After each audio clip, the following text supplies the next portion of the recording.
Ladies and gentlemen, welcome to our webinar. Welcome to the webinar of the Thomas Krenn AG.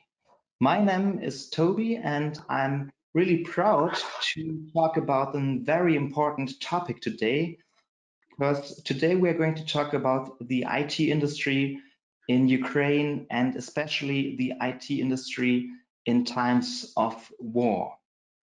Meine Damen und Herren, ich darf Sie auch ganz kurz noch auf Deutsch begrüßen. Herzlich willkommen zum heutigen Webinar der Thomas Krenn AG, was heute auf Englisch stattfinden wird. Denn wir haben heute die Ehre, mit unseren Kollegen aus der Ukraine zu sprechen über die ganze IT-Industrie, wie sie ihre Aufgaben auch trotz des Krieges noch zu bewältigen wissen und vor allen Dingen, wie die Kooperation auch in Kriegszeiten mit dem europäischen Markt vonstatten geht. Wir werden das Ganze heute auf Englisch machen, aber ich möchte Sie auf Deutsch auch noch herzlich einladen, Ihre Fragen in den Chat zu schreiben. Gerne auf Englisch, aber das ist auch auf Deutsch möglich. Die würde ich dann einfach übersetzen, wenn wir in der Panel Discussion sind. So, ladies and gentlemen, today we are going to talking about how the Ukraine IT industry is working in times of war, how the cooperation with the EU is working out, and maybe how the motivation is running today, because it's not easy to work in times of war, I think, but today we have the honor to speak to them, and I would like to introduce you to our experts now, and we have the honor to see them now. It's really a cool thing to have the webinar guys with you, and I just want to let the audience know who you are, of course. So first of all, I would like to introduce you to Konstantin Vasyuk. He's the Executive Director of the IT Ukraine Association, and he got more than 10 years of experience in the information technology and telecommunications sector. So it's a great pleasure to have you here, Konstantin. So hello and regards to Ukraine. Hi. Hello. Hi. Then I would like to introduce you to Grigory Shadara. He's the Chief Operating Officer at full-service software development company Compute Tools. So nice to have you here. Welcome, Grigory. Yeah, hello. And then we got Orest Furhala. He's head of alliances and partnerships of an Eastern European software development service company called NIX. It's a cool name. So nice to have you here, Orest. Pleasure is mine as well. Thank you. It's great. And of course, we have our colleague from Germany. It's Heiko Adamczyk. He's business development manager at Fortinet. Hi, Heiko. Hello, good morning to everyone. Yes, perfect. Cool. So this is the round table of experts, and for me, as a German moderator, it's really a great pleasure that you took the time for the session today, and I hope we will have great 30, maybe 60 minutes. It doesn't matter. I hope we have great 60 minutes to talk about these very important themes, and just to let you know, the audience, this webinar will be recorded, and of course you can see it on YouTube, and we will send it to you via mail. And just to repeat it, you have the opportunity to give us your questions. Please, if you have any questions, use the chat and write your question, so we will have the opportunity to get the answers from our experts, and I think it's a great chance to talk with them today. And first, we will start with Konstantin, who will give us a small presentation. What is the situation at the moment? And so Konstantin, nice to have you here again. It's a great pleasure for us, for me as well, and the stage is yours. Good morning, everyone. Thank you very much, ladies, gentlemen, participants. Thank you for this meeting and for joining us today. Thomas, Krenn, the team, I'm really grateful for the support and your effort in organizing this webinar. So, It's with pleasure that I will be presenting the data of the Ukrainian tech industry and its business activities during the war. I'd like to begin with some general information, and Ukraine has become a global tech powerhouse due to its strong scientific and technical foundation, particularly in STEM disciplines. And in regards to remote workforce and digital operations that have become a top priority for the business due to post-pandemic paradigm. It's apparent that Ukraine is operating well, really well, and Ukraine's IT sector has been continuously growing by an average impressive 27 up to 30% annually. And Ukraine is largely beneficial. It's one of the Europe's largest tech talent pool with a good technical education, and in cost-effective. It's cost-effective and provides extensive expertise. And having a remote staff in Ukraine is far less expensive, by the way, than recruiting the same team in the US or Europe, especially given the favorable taxation regime, which we already have, and we have it for many years. To support the effectiveness, quality of this great tech community, to help an ongoing dialogue with the government to assist companies in their progress, we established the IT Ukraine was basically established in 2004. So, and being the largest professional association of Ukrainian services and product companies, our mission has always been to provide favorable conditions for the sustainable development of the tech sector in the country, in Ukraine. And we represent now the interests of more than 110 organizations and more than 77,000 IT specialists in such areas as government and international relations, education, PR, and corporate social responsibility, of course, especially now, you know, in this time. We have been providing various additional opportunities for our members on a daily basis. But in this day and age, since Russia invaded Ukraine, we both have been contributing to the industry and providing centralized support to our army and our people, citizens of Ukraine.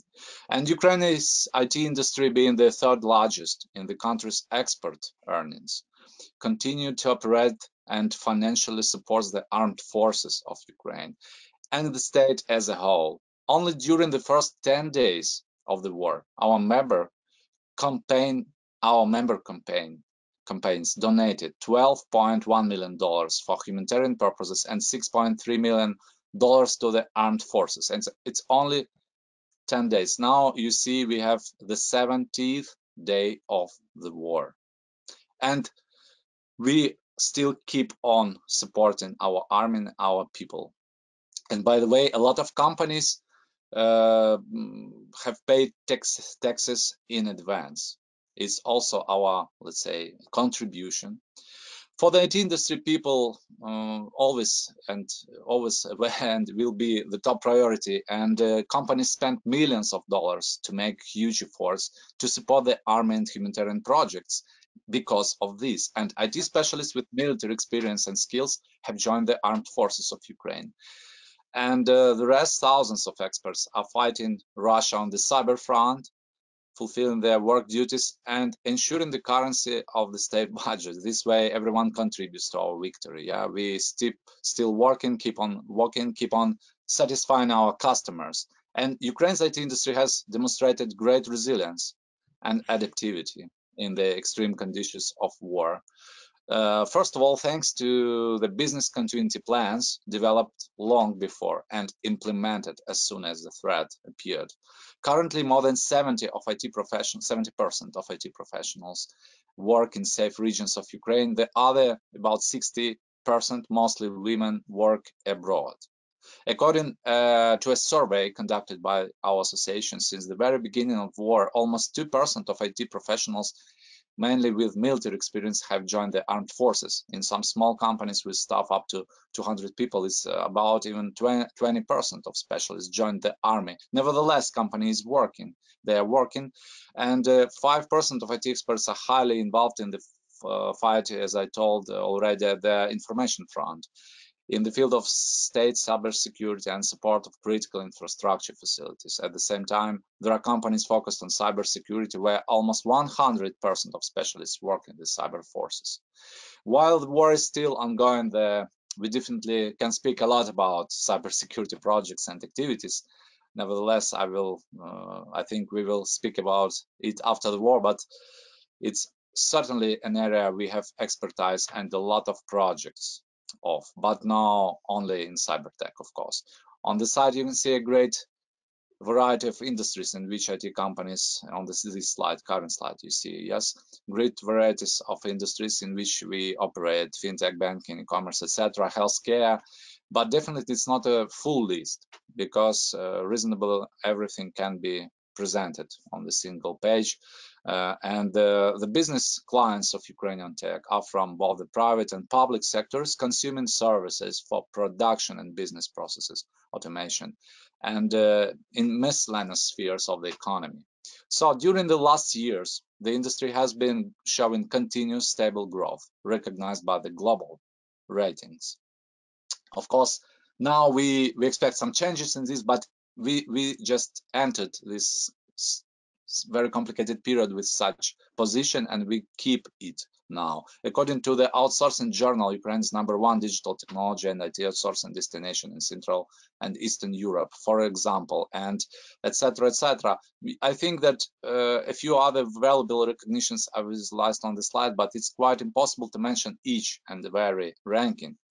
And so, because indeed the achievements of Ukrainian IT industry are already significant. And of course, Ukraine is the hospitable home for more than 100 R&D centers owned by world-famous technology companies like Google, Samsung, Huawei, Microsoft, etc. And the main reason for the wider cooperation Ukrainian tech representatives have developed with the global enterprise is a large base of highly qualified professionals. In the field of technology, high level of responsibility, of course, and customer-centric approach, which is also famous, Ukrainian industry famous of. And so I'm just telling you a lot of things like from the past, but I should say that nevertheless, we have shown resilience, and we are more than how to say, we are more than sure that we can provide the services further, and it's proved by the recent two and a half months almost.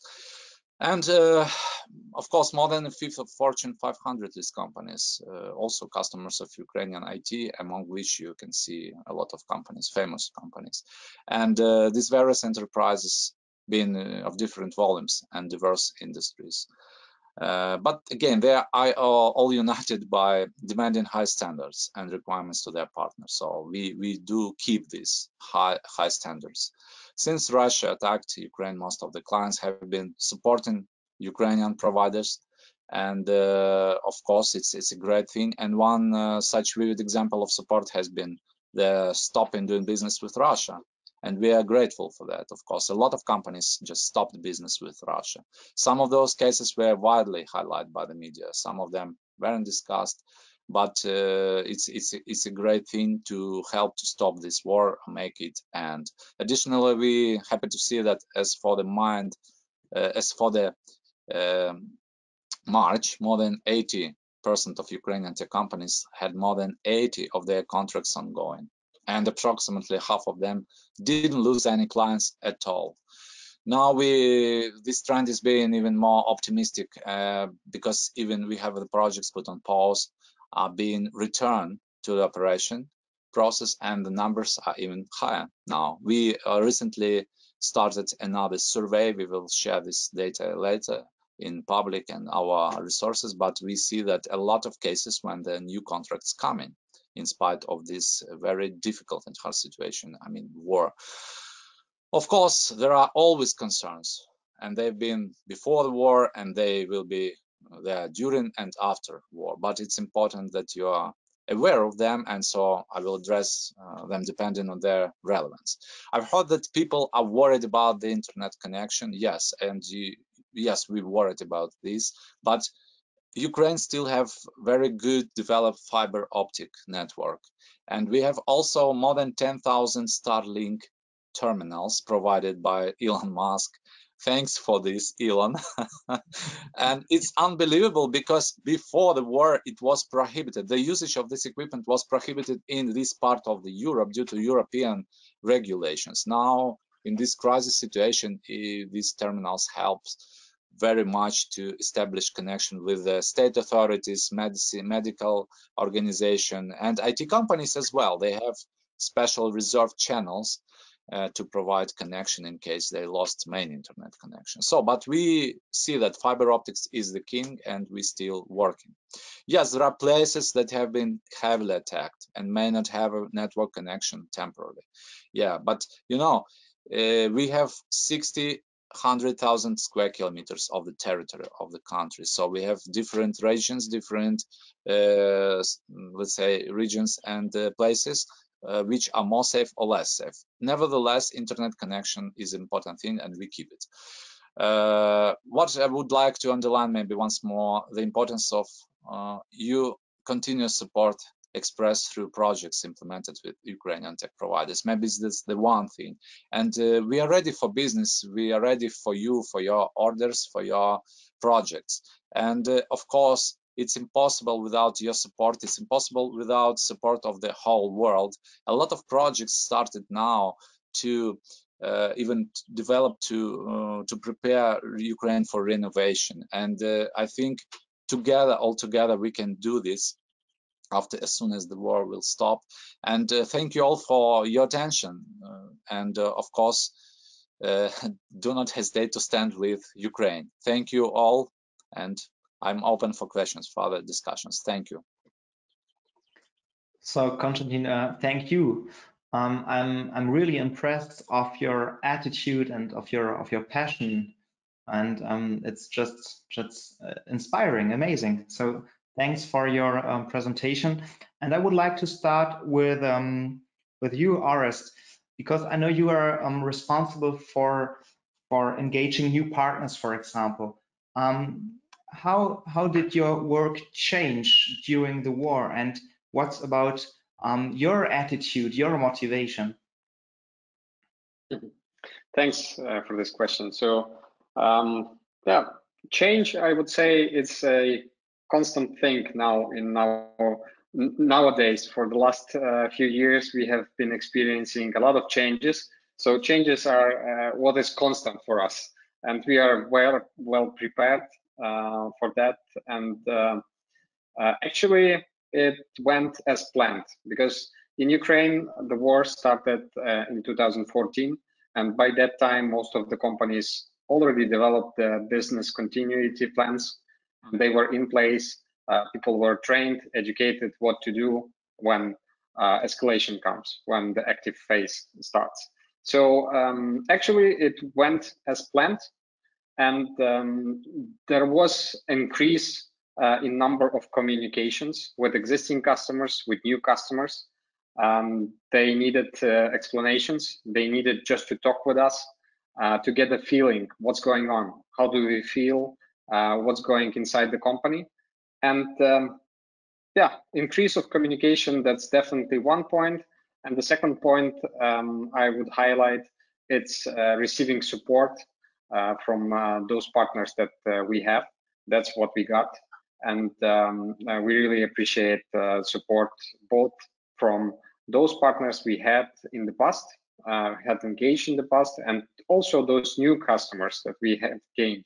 For example, in first quarter of this year, we gained over 10 new customers, 10 net new contracts. And more important, that we got many new assignments from existing customers, also from DACH region. And that's the support we needed. Mm-hmm. Thank you very much. Grigory, I wanted to know from you, because your job is the implementation of business strategies, for example. And what is your experience now? Do you have the feeling that the people are willing to talk to you and to listen to you, of course, as well? Yeah, in reality, it was a period of time in March probably when some activities was stopped for new pre-sales and new activities regarding the contracts and regarding the IT development, but starting from April, end of March, the activity is growing. We also have some new clients on board. Regards our current clients, we as company are happy to have such clients that no one close their activity with our company. We are still growing with these clients. We are still growing the activities, and we getting new clients on board as well. Thank you. Heiko, maybe you can give the German perspective on how important is Ukraine for the IT market, maybe of the whole world, and why is it important that we keep the connection and keep on talking, keep on asking, and keep on just loving? You know what I mean? Yes, sure, Toby. That's always right, but I'm not really, let's say, standing, let's say, for Germany as well. So I'm also, let's say, as a tech company, US-driven tech company, I'm looking, let's say, also from that perspective.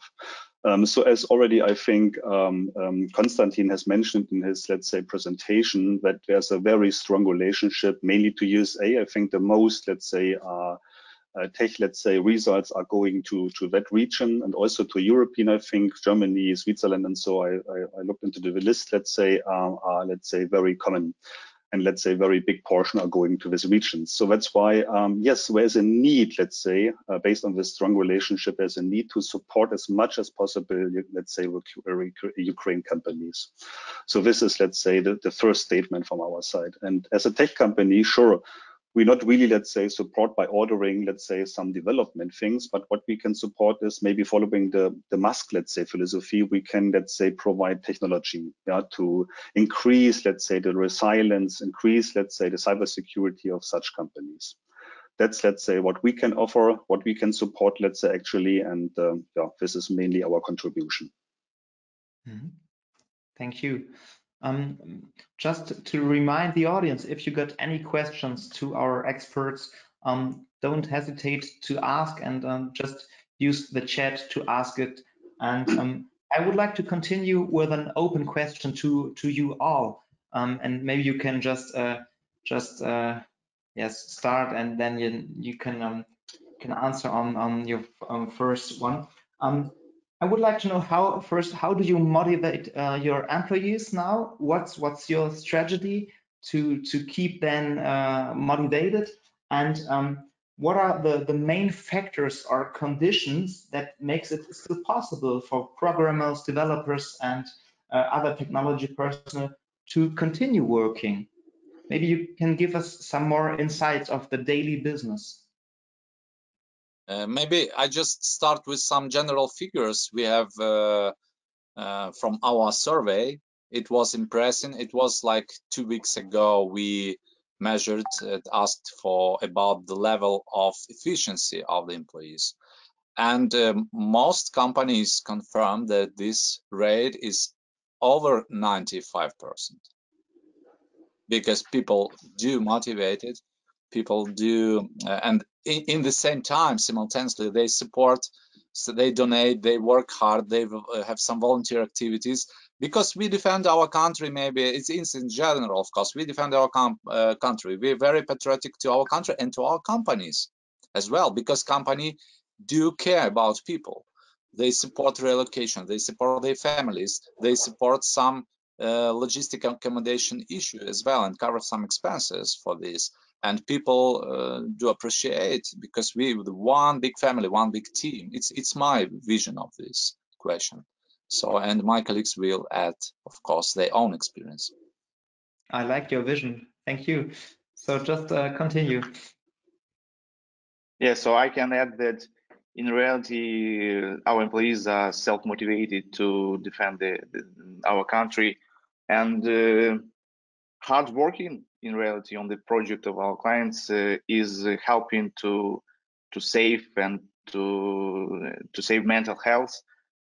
So we are keep calm, hard working, and defend our country. Yes, I can also fully support those statements. from Grigory and Konstantin. So people are self-motivated. What we as a company try to provide to them, some meetups with psychologists were organized to educate them how not to burn out, because people are so motivated to work, and then they have the second shift, they go for volunteering and support different causes, different organizations, both with money, with knowledge, with time. And the main question is how to run this marathon and not to do it in a sprint way.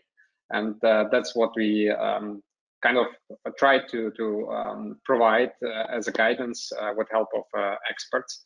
And yeah, the delivery overall, the feedback we got from customers, it's above 95%. And it's great to see it. And if you are inside this group of people, this organization, this company, you also feel that you need to contribute. That's why it's the feeling of the company and belonging to a large organization and accomplishing together something big. It's growing. It's growing thanks to this external conditions that push on us, and they bring us together more. Yeah. Heiko, how do you see the situation? And maybe if you imagine a war will break out tomorrow in Germany, how would you handle this situation? I think it's not an easy question, but maybe you can guess. Yes, that's sure. But maybe just to give you my feelings about what was already mentioned here from Grigory and Orest. I think yes, at first I believe that, let's say, the Ukraine family, let's say, will be strengthened due to this war. This is, I think, what I believe. But what I can also say as an outsider, let's say, I'm sure I'm located here in the actually safe, let's say, environment, Germany, but it's not far away. It's quite close, let's say. And a lot of people here are thinking about the war and what does it mean for, especially, let's say, for the Germans. So the second thing is, let's say, beside, let's say, the strength of the families, I can also say that this family will be also increasing. So that means because I met a lot of, let's say, Ukraine families here in Germany, because we are going from Ukraine to Germany and all to other countries around. So we got in touch with them. So that means that a lot of Germans, let's say, are trying to give help and support as much as possible to these families. And that's, I think, what I see here, what I can follow here. And I think the family is really, let's say, strengthened and also in parallel growing.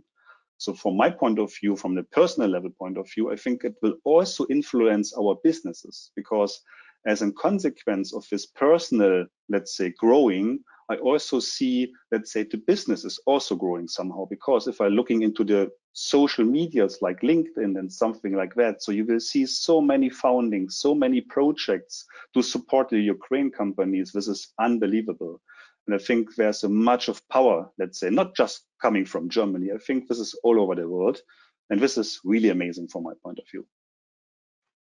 Thank you. Let's have a look in the chat, and we get two questions right now. The first one is, did you have to relocate employees from places at the front, for example, Mariupol? Good question. Maybe, I don't know who wants to answer. I can start this time. So we had an office in Kharkiv, an office in Dnipro and in Kyiv, and because of pandemics, NIX people, they were distributed through the whole territory of Ukraine, and there were people really at the front line. So we put a lot of efforts from the very first day into relocating those people first to western part of Ukraine, and secondly, we helped their families also to move further to Poland. We organized transports. So buses were driving to Kharkiv for many days, and until the day when we absolutely got nobody else willing to get into this bus. So we helped to relocate pets, aunts, grandmothers, and the whole family. And our office, both offices here in Lviv, they became the shelter for people. They were coming in the night, spending the night in the office. Then the company was organizing a hotel or a room, an apartment here in Lviv. But our office was the first place they were arriving, and people from Lviv region were bringing some some clothes for children, because sometimes people were escaping their home with just one bag and they needed the basic stuff. And that was like the first 2 weeks of war were completely filled with caring about people first, and then helping them to establish their new life in other regions. Mm-hmm. Thank you. From our side, touching COVID team, COVID crisis previously helped a lot of companies in Ukraine in IT to reorganize their work on remote base. So this is also helped to make the business continuity plan implemented immediately, because a lot of employees worked remotely all over Ukraine. Yes, some employees was in front line. We also helped them to make relocation to the western of Ukraine. If it is a girl, IT girl, she moved to Europe as well. And yes, to tell the truth, COVID, I don't know how to say correctly, helped because in reality this helped to organize the work, to organize the way of working, the way of motivation of employees, the way of providing remote support of their mental health and so on. Exactly, and I would like to add that this was like we were trained for this previous 2 years to be as much efficient as we can, and now we just have to simply relocate people to other locations and put them on the right places, the safe places, and so here we are. But of course, a lot of things like you just mentioned Mariupol, it was brilliant and perfect region with high developed just started, the IT was just already starting development there, and we will rebuild this by no means, I hope for this. But I mean that now we just reconfigured our, let's say, office, not office structure, but our structure of locations, and this is all. And improved some things like more powerful, let's say, move some servers around, yeah, move some to the cloud, I mean our processes, and we just reconfigured our companies, simply saying, with due to this BCP and COVID. Really, I agree with Grigory and Orest. It was like, well, it's good training for the industry as well, especially for IT.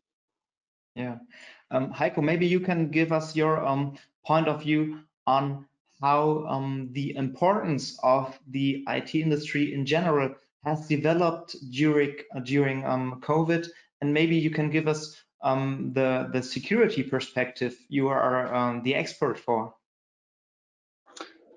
Yes, sure. Yeah, from the security perspective, and to be honest, let's say this is the only one thing what I can contribute here is to see what we see, let's say, actually during the war, let's say, the increasing, let's say, threat landscape, especially to Ukraine. So I think we identified a lot of, let's say, new viruses. Viper, for instance, malware, I think is one of the famous one. We have, I think, 5 or 6, sorry about the exact number, but different, let's say, forms of this virus. And just looking, let's say, especially for the Ukraine companies and especially for the critical infrastructure companies. So from that point of view, what we saw in the last time, let's say, I think it was already beginning before the real war, you know, with tanks and so on. Let's say the cyber wars already started. So this is what we saw, let's say, and also that's why what we have, let's say, in our plan to give maximum support, let's say, that the IT companies can doing, let's say, their job in a secure way. So that means we provide some let's say, free trainings, for instance, in our NSE Institute, yeah, to let's say, increase your knowledge about IT and also OT security if you're just working for, let's say, OT areas. And also somehow we provide, let's say, on the case-by-case basis, let's say, we also provide services and, let's say, technologies to, let's say, strengthen, let's say, your network, yeah, concerning that new viruses, new attacks, and so on. So this is what we saw, let's say, in the past, and for the future, I think we are really focused on what is happening concerning the advanced persistent threat actors, especially targeted to Ukraine regions. Yes, thank you. We got another question in the chat, and it's coming from Thomas Kren AG employee who is joining us. So hello. I am trying to figure out in which other ways Thomas Kren AG could support your association and member companies. Would you appreciate a kind of monitored business contact marketplace, helping to create business links between Ukraine and EU-based companies, for example? Or we have got thousands of business contacts, and I would offer to start this. Could Thomas Kren AG help your association and the member companies with private cloud infrastructure in safe third states, such as Switzerland, for example? What do you think about this comment and this offer? So thank for this. Of course, it makes sense now, and we do consider such opportunities to develop. Of course, we can go deeper in this matter in separate meetings and calls, but in general, of course, any support we foresee. And the main thing now is to connect customers with the service providers. We have a lot of connection. We also work, by the way, with the IT clusters.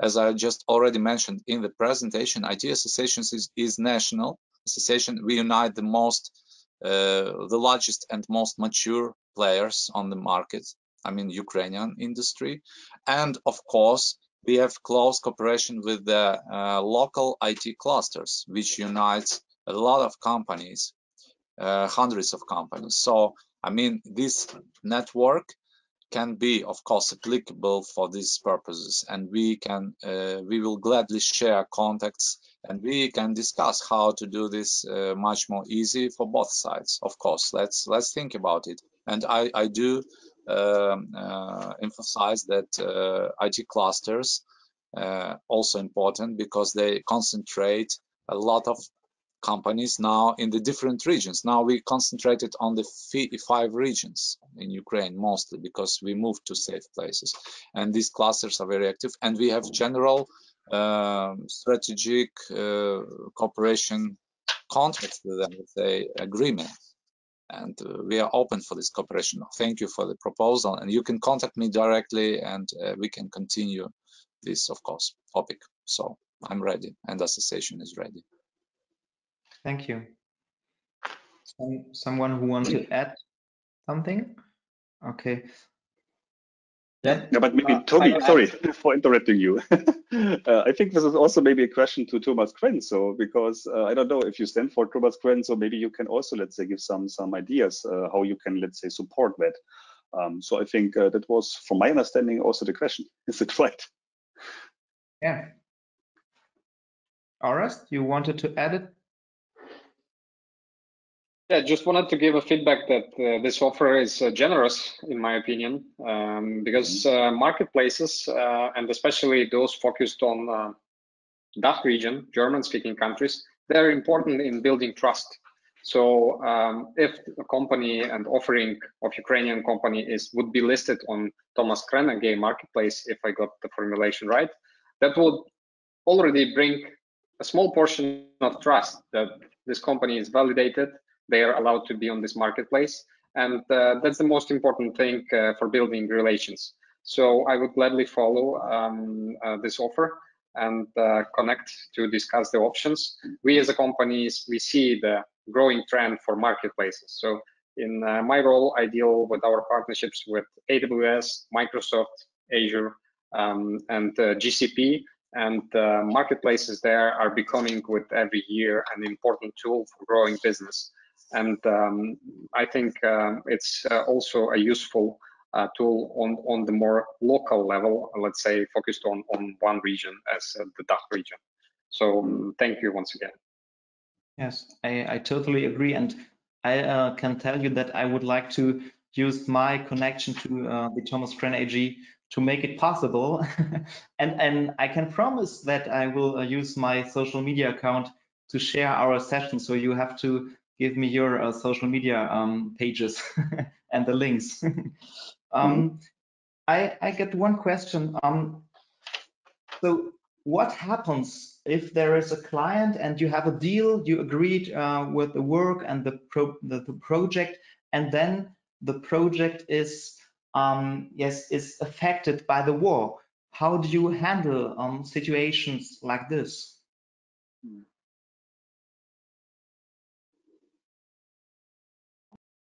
It's a good question. Yeah, I can start. I think it is a good question. Unfortunately, we face with this situation. I will be honest with all of you. But as we mentioned previously, business continuity plan is implemented, and some points from this plan is also working stable for such situation, such situation like removing the employee, removing the developer, and so on. So we are ready for this. We face with this, and we know how to make things that working without any issues for our clients. Okay. Yes, I would support this statement and say that first of all, we deal with it openly. So we say, that's the status. Here are our suggestions. Let's deal with it. And it happened also at NIX that some of the employees, they were called to army, and it's a matter of finding the right person who could support the project instead. And there are many ways to solve it. Also, we have teams working in Poland and in Bulgaria, and we can hire people in other regions of Central and Eastern Europe. So there are certainly many ways to handle the situation. Most important is the open communication with the customer and solving it in the best interest of the customer. And what is your experience? Are the customers open-minded? Are they understanding? What's your experience? How do you feel? Customers understanding the situation, they are supporting this. They are ready to have some minor time block. I mean, like 1 week to make changes of employee, to make a knowledge transfer, and so on. Clients fully understand it, and we appreciate this support, and also making our best to make business of our clients and going smoothly. We got a question. And okay, Heiko, of course, yes. First, please. Thank you. Just what I have in mind here is, I think maybe Orest or Grigory, I think maybe you are talking about, let's say, your company mainly. So maybe you are one of the big ones or middle, let's say. But what about, let's say, the small, medium-sized companies, which doesn't have, let's say, any business continuity plans, or just not talking about just IT, also, let's say, from the business perspective. So I think we should also, let's say, keep in mind to give some support for such small and medium-sized companies, to let's say doing some business continuity activities, creating plans or so, because I have the feeling maybe, but some small ones I have some problems with that. Yeah, that's a very important point. Yes and no, because I know such a situation that small company about companies about like 20, 50 employees, they had previously opportunity to just move into like Turkey with all their employees without any issues. I know these situations, so they hadn't got any issues with with business continuity and so on.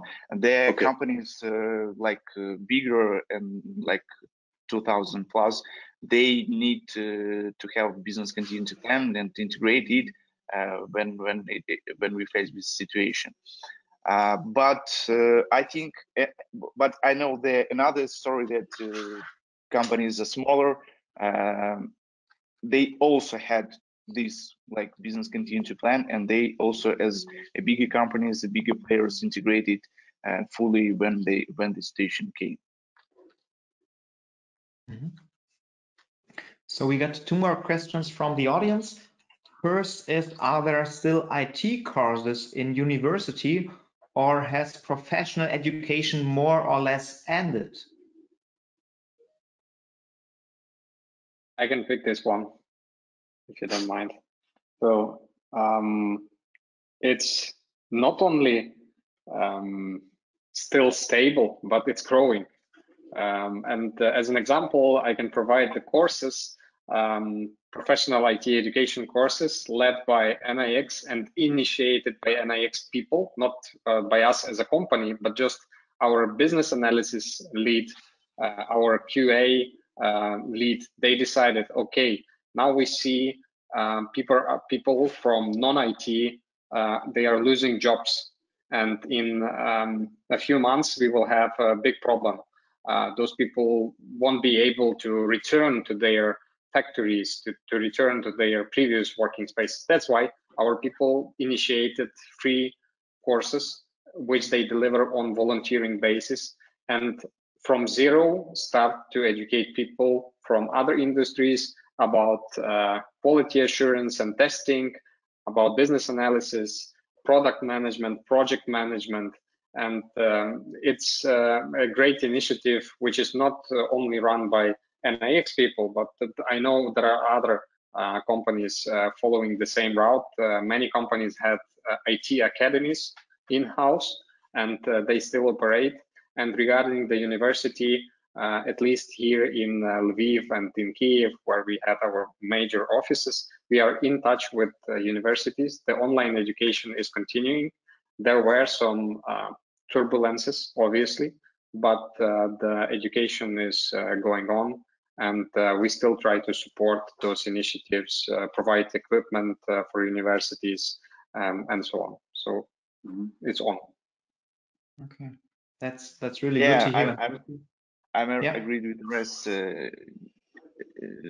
Education is growing. It is not stop. Internship in companies growing. Lots of people came from different industries to IT, so they switch their professional things in IT. A lot of great managers came from different industries to IT. So this is opportunity to grow and to grow like specialists in the management field, in the field of development process and so on, so in delivery and so on.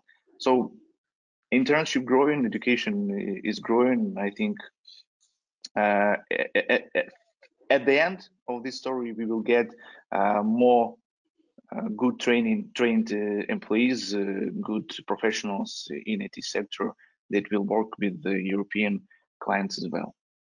Exactly agree. And I would add that on the platform of Association, we have several educational partners, which are now expanding to European market as well. So I think we can even provide some know-how and programs for European customers and to help Europe to fight with the deficit of IT specialists as well. So I mean, I agree that we are growing in this sphere because we went online mostly, but the most efficient way is to combine online and offline education. So now we make a main effort on online one direction, yeah, and later I think we will support these offline activities as soon as it can be possible. But still, I would like to underline that our know-how, how to prepare IT specialists, you know, the cycle of preparation of, so let's say from zero to senior, many years. We need many years. Yeah, somehow now we managed to shorten this period, but without any effective loss of quality. So I mean, we have know-how, we're ready to share. So please contact us on the platform of IT Ukraine and our members, including our representatives of our members here. We will gladly share our experience and gladly share our approaches on these educational topics.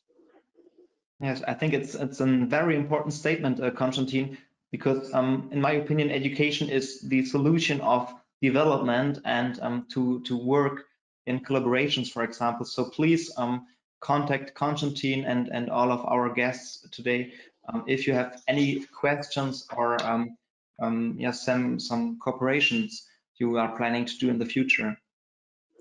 So we get one statement in the chat, and this statement fits perfectly to my last question for our talk. Somebody is writing, all together with our cooperations, we prove that international IT industry is highly oriented to find helpful solutions. And I think it's perfect. So let's talk about the last question from my side. What are 2 or 3 case studies highlight the strength and breadth of the technology sector in Ukraine? Maybe you have some case studies from the past, from the last 2 months.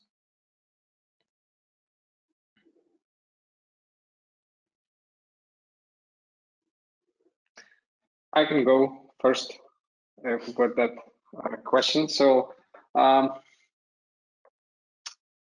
to give an example, yes, besides working with several German manufacturing companies, we work also with one of Austria's largest automotive consulting company, and they needed to develop a new product, and we successfully delivered an MVP for them.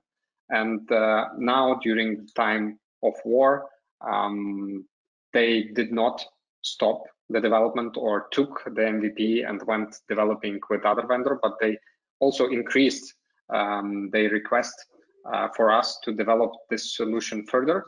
And it's a pretty complex integration.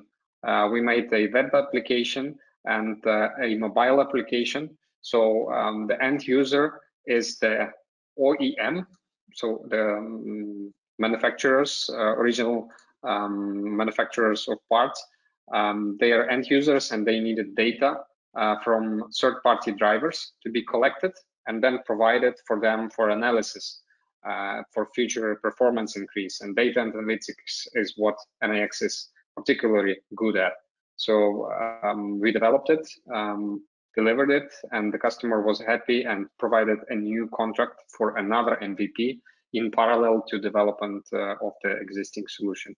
And there are other cases, but I think it highlights pretty well because it's relevant to the country, relevant to the industry, and for us, it's a way to go with our other customers.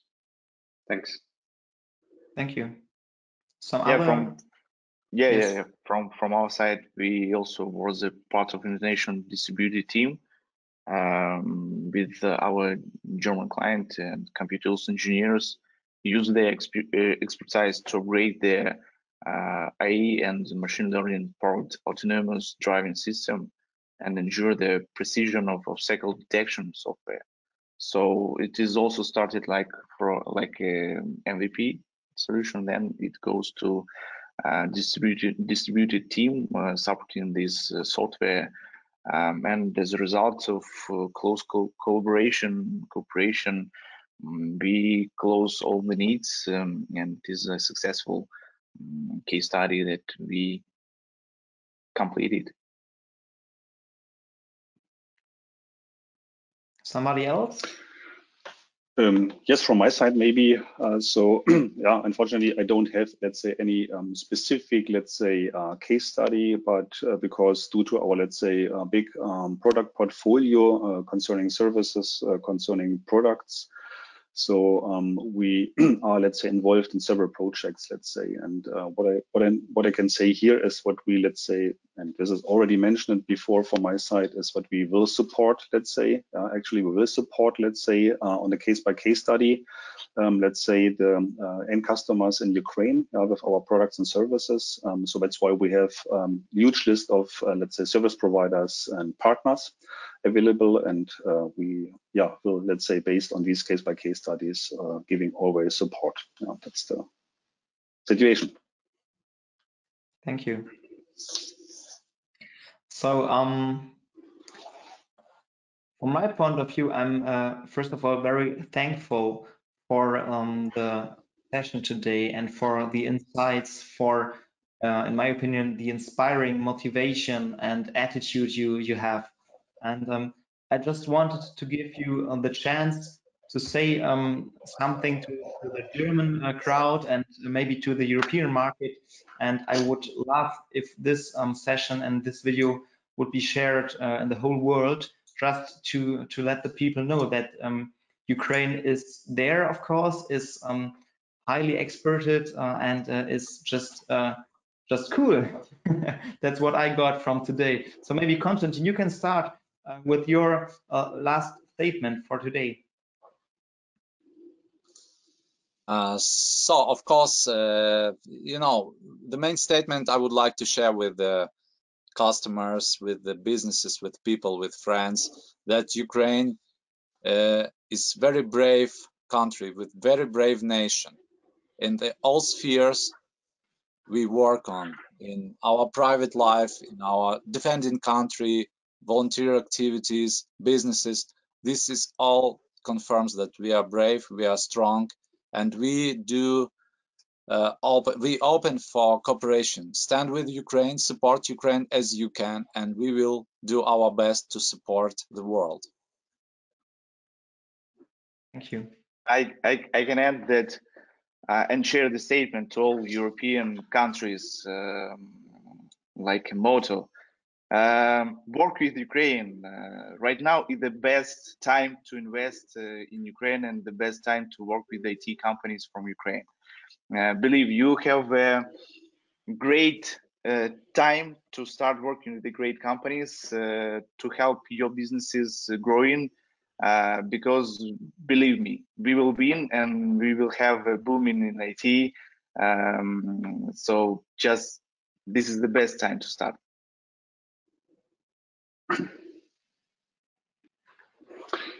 Yeah, from my side, maybe let's say, from my point of view, I take a lot from this, let's say, here discussion. So I get a full understanding what really is going on, let's say, in Ukraine. So I think most of the companies are designed, let's say, to withstand this war. Yeah, and I think we should, keep, let's say, this. And also, let's say, from my point of view, hopefully there is some more support to you. Yeah, I think we should create such platforms, IT platforms. I think we discussed these ideas here right now. So create this to give you more support, let's say, in the future. So from my point of view, yeah, let's keep in touch and let's create, let's say, further businesses. Thanks all. Thank you, colleagues, for a great discussion and your statements. I would add one small or just highlight that my message is we keep on delivering on our promises.